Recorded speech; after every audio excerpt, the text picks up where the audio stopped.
విజయ shopping mall ఆషాఢం kilo sale ఆరంభం.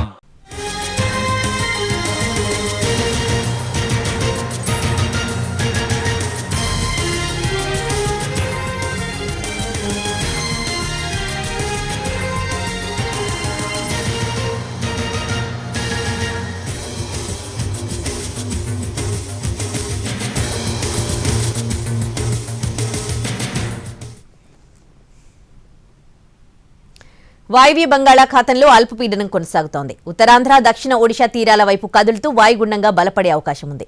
దీంతో ఇవాళ అక్కడక్కడ భారీ వర్షాలు పడే అవకాశం ఉంది.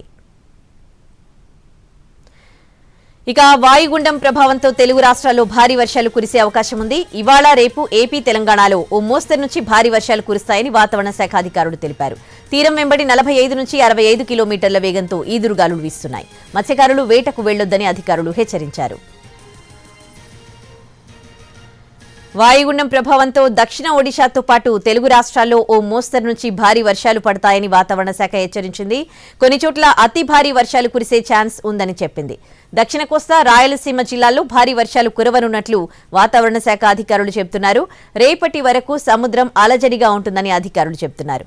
వర్షాల సమయంలో కొన్ని చోట్ల పిడుగులు పడే అవకాశం ఉందని, ప్రజలు అప్రమత్తంగా ఉండాలని వార్నింగ్ ఇస్తోంది వెదర్ డిపార్ట్మెంట్. మరోవైపు పశ్చిమ మధ్య బంగాళాఖాతంలో తీవ్ర అల్పపీడనం ఏర్పడింది. రేపు వాయుగుండంగా మారే అవకాశం ఉంది. దీని ప్రభావంతో దక్షిణ ఒడిశాతో పాటు తెలంగాణలో ఓ మోస్తరు నుంచి భారీ వర్షాలు, 1-2 చోట్ల అతి భారీ వర్షాలు కురిసే అవకాశం ఉంది. తీరం వెంబడి బలమైన గాలులు వీస్తాయి.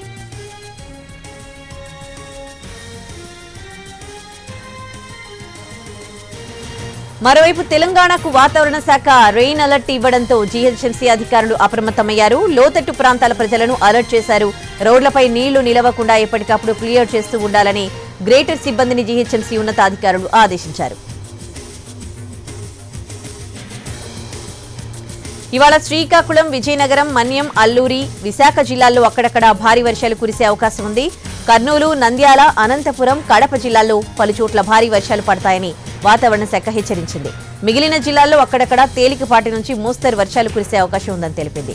కోస్తా తీరం వెంబడి గంటకు 45 నుంచి 65 కిలోమీటర్ల వేగంతో ఈదురుగాలులు వీచే అవకాశం ఉంది. లోతట్టు ప్రాంత ప్రజలు అప్రమత్తంగా ఉండాలని హెచ్చరించింది వెదర్ డిపార్ట్మెంట్.